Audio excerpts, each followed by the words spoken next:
Hello, and thank you for tuning in to Insight into Wellness. Today I'm interviewing Dr. Paul Dugliss, and I'm just going to let you guys know what he is up to. Paul Dugliss, he's an MD and director and academic dean of New World Ayurveda, which is the Ayurvedic school that I went to. He practices Ayurvedic medicine, Ayurvedic counseling, internal medicine, and is a qualified practitioner of acupuncture and traditional Chinese medicine. With a master's degree in clinical and counseling psychology, Dr. Dugliss is currently focusing his practice of medicine and Ayurvedic medicine and Ayurvedic counseling. Dr. Dugliss began studying Ayurvedic medicine in the mid-1980s and is trained both in the US and at the Maharishi International University and in Europe at the Maharishi Vedic University, Valkenburg, Holland. He is currently on the board of directors of the Association of Ayurvedic Professionals of North America and was previously a member of the board of directors of the National Ayurvedic Medical Association. Dr. Dugliss formerly served as a director of Oakwood Healthcare Systems Complementary and Alternative Medicine Center in Westland, Michigan. And he's also directed at the Maharishi Vedic Medical Center in Lexington, Kentucky, and the Center for Enlightened Medicine in Ann Arbor, Michigan. He is also the author of several books, including Ayurveda, The Power to Heal, Enlightened Nutrition, Capturing the Bliss, Ayurveda and the Yoga of Emotions, The Myth of Cholesterol, and Yoga and Ayurveda. Thank you for joining me. You're very welcome. Thank you for the generous introduction. Yeah. So the reason I asked you to join me today was I really wanted to get some insight from you about your journey, your path, and also for my clientele, which are parents who are trying to find themselves, trying to rebuild their self-love, their self-esteem, and their self-care systems. And I think, especially being taught by you, that meditation is a foundational piece in building beautiful practice, a beautiful life. And that's why you're here, and that's why I'm chatting with you. Great. Yeah, those things, really fundamental. I'm so glad that you're focusing on those, and particularly for that group of people. I mean, so much needed. Thank you. Yeah. So I was hoping to start with really your path and what brought you to Ayurvedic medicine, what brought you to meditation, and what either led you or what you chose to follow as your life's work. Yeah. So, my path to Ayurveda actually came after my path to meditation. When I was in my mid-teens, I had a brother who was 3 years older, and we were both trying to figure out what life was about. And he happened to slip me this amazing book called The Master Game, which talks about life purpose. And it talks about how, there are, for some people, art and beauty. Bringing beauty to the world is their life purpose. For some people, their life purpose is to help others to understand religion, and the concept of salvation is their life purpose. For some people, their life purpose is to raise a family, to be a householder, and to foster the next generation. Each of us has a life purpose, and then there is the master game, which is the game of awakening to all of the purposes, and to understand all of life through expanding awareness. And in the book, it talked about learning a martial arts, and it talked about meditation as ways into really understanding what the totality of life was about. And that fascinated me. The world when I was growing up was even more chaotic than it is today. 2/3 of the world went to bed hungry. And so it just didn't make sense to me, the suffering that I saw. And so really out of that, wanting to really understand what to do with the suffering and how life works, that's what got me inspired to the path of meditation. And a couple of years later, when I was in college, I started to get some minor illnesses that the Western medical doctors just discounted. But for me, it wasn't natural. I was aware enough, with the meditation, I was aware enough of my body that I knew something was wrong. And they, ran tests, they couldn't find it. And that's when I began seeking alternatives. And that led me down a road to traditional Chinese medicine and then to Ayurveda in order to really understand balance and what I was experiencing. So you almost felt like called to serve society, your community at a young age. Yes, at a very young age. Yeah. Yeah, even when I was much younger. I had that sense, I just had a feel for something is needed here. And very, even in grade school. Was it Ayurveda that allowed you to take your work to the public, or were you using methods or working with people through meditation? I mean, you also went to school to be a doctor. Yeah, so it really was through my experience that I discovered Ayurveda and Chinese medicine, and seeing so many people helped that had not been helped by the medical system. I thought that this was something precious that was being missed. And I decided it needed to be integrated into modern medicine. And so unlike a lot of physicians who discover Ayurveda later after their medical training, I went already having had training already knowing the benefits that it could bring. Mm. And so even in medical school, I started an alternative medicine club. That's great. Oh, that's amazing. And it's still going. Oh, fantastic. Wow. Yeah. Do you ever go visit, make an appearance? No, I haven't in a while. And the founder.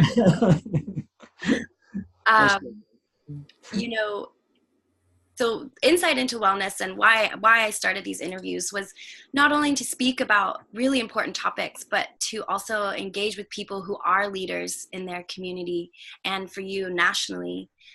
Do you have students from all around the world as well? Yes, yeah, we're international. Oh. Students from Japan, from South Africa, from Spain, all from South America, all over. So you are reaching and healing and helping, and you did that with me too. Thank you. Yeah, you're very welcome. You're very welcome. To really tune into what I'm doing here and really engage with parents and help them along their path is really helping them with techniques and tools. And for some parents, you might be just dipping your toes into meditation. For some parents, you might be fully engaged in a specific type of meditation. And Paul, you have introduced into my life heart-based meditation. Was that something that you adapted? Was that already existing in the world? And can you speak about that, please?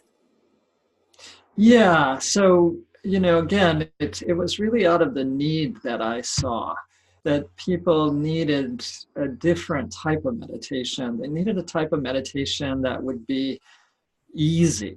For those of us in the world, if we have families, we have very, very busy lives. And if we're going to take time away from them, it has to be something that's enjoyable, something that is easy to do, something that's a vacation from the life, not another task, not another trial, not another test, not another efforting in Mhm. our day. And it was out of that need and the need for something that was inexpensive, that was effortless, that was inexpensive, and that really could help people in developing their full potential, the potential of both mind and heart. That heart-based meditation arose. So you put it together, you imagined what was needed, and then you set out to create that meditation. I worked with a group of people to develop it, and with those goals in mind. Yeah. Yeah. Can you describe heart-based meditation? Yeah, heart-based meditation is an effortless, sound-based meditation that is done typically for 20 minutes twice a day. It it takes advantage of how the nervous system works and our tendency to become absorbed in sound. And it's is I like to say, if you can listen to music, you can do heart-based meditation. Yeah. So there's no efforting to watch the breath or to watch the mind or watch the thoughts or try to concentrate or try to focus. It really is using just these very seed sounds that allow us to get absorbed and to just go deep within ourselves to the source of our energy, the source of our creativity. And that ease or that effortless part is really so calming and so peaceful, which I think is so needed as a busy parent, as someone who is constantly moving and going and trying to build a holistic Yeah, lifestyle. it really is. I really have an understanding of how busy it can be raising children, and I also understand that you really need to take care of yourself, and that the way this works with the clarity and the creativity that comes out of this deep peace and rest, we become more efficient with what we do. And so the time invested really pays back. Yeah. And honestly, yeah, not that there's any comparison, but certainly during my residency, I was working 80 hours a week, and I couldn't have gotten through it without meditation. Wow. And one of my mentors used to say, if you're too busy to meditate, you're too busy. um, so in my practice and how I've introduced meditation is I ask my clients, what is it that you're already doing that feels meditative? And I ask them to make time for that. And slowly, as they make time for that, whether it's cooking or walking or whatever they feel is meditative to them, I ask them to make time for that and then slowly transition that time into a more sitting, heart-based meditation. And I always offer a link to your heart-based meditation courses. And I feel like that is a great introduction to being able to meditate. What do you think is another way, or how do you bring heart-based meditation into people's lives that say, I'm too busy, I can't do it, I can't sit, I don't know what that is, Yeah. all of those things. No, I think it's a great method that you have. I would also really offer to people the truth that you can't give what you don't have. Yeah. And so it's not selfish to take care of yourself.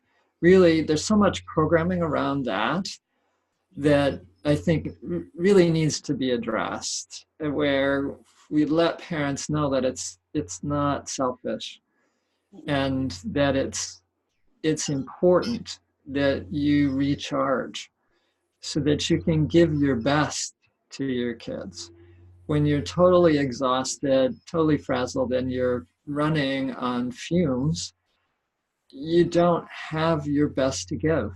And and unfortunately, time continues on. You're only going to get this chance to interact with your kids at this specific age for a short period of time. And again, you want to be your best. And to be your best, you have to give the mind a break. You've Yeah. got to rest the nervous system, not just the body, but the nervous system. And that's what this meditation does.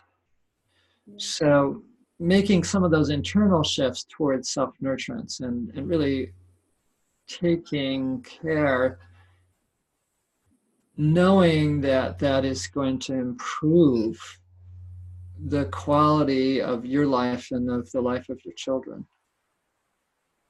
That's what I would emphasize. Yeah. The whole reason why I work with parents and why I feel the need and want and the love to encourage holistic health is having a mother who did not do that for herself, and being a child in a family that was full of, well, my mom was depressed and had a Yes, lot of mental hurdles, a lot of physical hurdles. And I do believe if she had the opportunity to step into this practice and learn about her body and know her body and become one with what was going on, there might have been some different shifts and changes. What are some things that happen in other things that happen in heart-based meditation, more tangible things, so the nervous system calms? definitely. Nervous system calms. The body gets deep rest. A lot of times it's a little bit uncanny, but people will notice that their breathing almost stops. They're so settled. The physiology becomes so settled that they get nervous. Oh my gosh, I'm not breathing because we're so used to breathing. But when we're in a very calm state, we don't need to breathe that much. And so this is a very common experience with people, that this deep rest. And the other thing that happens is, this isn't just kind of this nebulous kind of mental thing. It really does change the way our brain functions. And what we see in some research studies is that there's an increase in coherency between the right and left hemispheres of the brain. And that coherency is representative of a more integrated style of functioning. Left brain is logical, it's language based, it's where we experience time unfolding. The right brain is where we have creativity, intuition, where we experience peace, where we experience happiness. And when we can integrate more of the qualities of the right brain with the left brain, then our ability to function in the most optimal way and to bring our creativity and our intelligence out becomes optimal.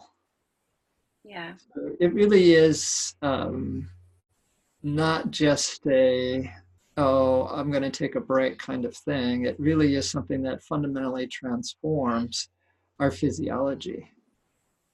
And I felt it. I started meditating in 2017 when I started your course, and you talk about this as well. This idea that the subconscious and the conscious slowly merge, and decisions and choices that we make really start to come more from exactly what our body needs and wants versus this process of life that we've been going through and the thoughts that have to move through these processes and come out the other end. And so the meditation really speaks to the choices that we make daily. And Certainly it does. Fundamentally, meditation expands our awareness. And the more aware we are, the more we're in tune with what the body needs. And we gravitate naturally to those things that are more healthful. It's sometimes uncanny for people. They'll notice, if they're meditating to get a break, or they're meditating for, the clarity that it brings. And they'll notice, oh, well, I stopped having cravings for for X, Y, or Z. And, it's not like I tried to stop the habit. It just kind of fell off. Yeah. That's the power of awareness. That's the power of cultivating awareness with meditation. Yeah. And the heart aspect of heart-based meditation, and this is something that I've just been really thinking about a lot lately, and the heart chakra, the heart awareness, where the energy of the heart and also the coherence of the heart with the mind. Can you speak a little bit to the heart aspect?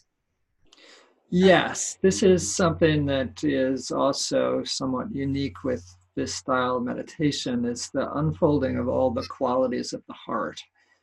And the heart has a wisdom of its own. Most of the time we think we make decisions with our mind. We weigh the pros, we weigh the cons. And I'm sure you've had this experience, we all have, where we go through it, we list all the things, and then we just go back and forth and back and forth and back and forth and can't decide. And it's because ultimately we don't decide with the mind. We decide with the wisdom of the heart. And being able to cultivate more awareness of that and really come to a place where we're thinking more with the heart and loving more with the mind. That's one of my more recent books, Think with the Heart, Love with the Mind, because that's really the task of integration that we have as we grow. One of the things most parents don't realize is that growth doesn't stop when we're 18 or 20. We keep growing until we die. And part of the growth that is needed right now is this cultivation of the heart, learning to think with the wisdom of the heart, and also discovering beyond the emotional heart the peace and the harmony that exists deep within us. It really is the foundation for us being able to love, is coming to really know through expanding our awareness the profound qualities that exist deep within the heart. So it plays a fundamental role.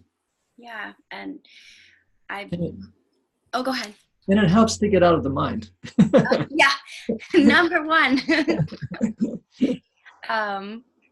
I completely believe and trust and know that when we can spend more time with the heart and spend more time with the self and really love the self, more doors open to helping others, family, friends, coworkers. Everything starts with the self. Yeah. And this practice and meditating is foundational, and it's exactly what you told us at the beginning of studying, and it's exactly what I keep coming back to again and again, and why it's so important to me and why I wanted to share it with my community. Wonderful. It is important. It's we all have a sense that love is important, but we don't understand very much about it and where it comes from, what the source is, how we find it, and how we can cultivate it in our own hearts. Yeah. So part of this is really an unfolding of our knowledge of ourselves and what a treasure we hold within us. So beautiful. I have a question from one of my listeners, and this comes from Melissa in Arizona, and she's asking, is there a better time to meditate? So meditation, we go into a deep state of rest. And so it's best to be meditating when we haven't just eaten, when we haven't just exercised, when we are really able to allow the physiology to settle. And so typically we meditate before breakfast and before dinner or away from meals. And there are subtle influences of time throughout the day in Ayurveda, but those are subtle. You know, for um, most of your people, just getting the meditation in is great. Yeah, number one, just try it. Experience. Anytime. Yeah. Yeah. So the best time to meditate is anytime. Yeah. And I know in the Yeah. past we have talked about not meditating right before bed. Yeah. Eventually, the meditation will give you energy as you connect with the source of energy, the source of love deep within you. And we don't want to turn you into an insomniac. So, so we usually say have, you know, an hour and a half or two before bedtime if you meditate after dinner. Yeah. Well, thank you so much for joining me and joining Insight into Wellness. You are my first interview, and Oh, I'm wonderful. so lucky, so lucky and thankful. Just to let everyone know, I'll be linking to Dr. Paul's meditation, heart-based meditation, where he teaches you how to work into this meditation. Is there anything else you'd like to say and let people know about? Yes, just you know, the link on the heartbasedmeditation.com site just will take you to a sign up for the program. And I do this live, so it's not just going there and reading about it. It is something that's done live. And I just really wanted to thank you for the opportunity to talk about something that's so dear to me. Yay, me too. All right. Well, thank you everyone for tuning in. And until next time, thank you.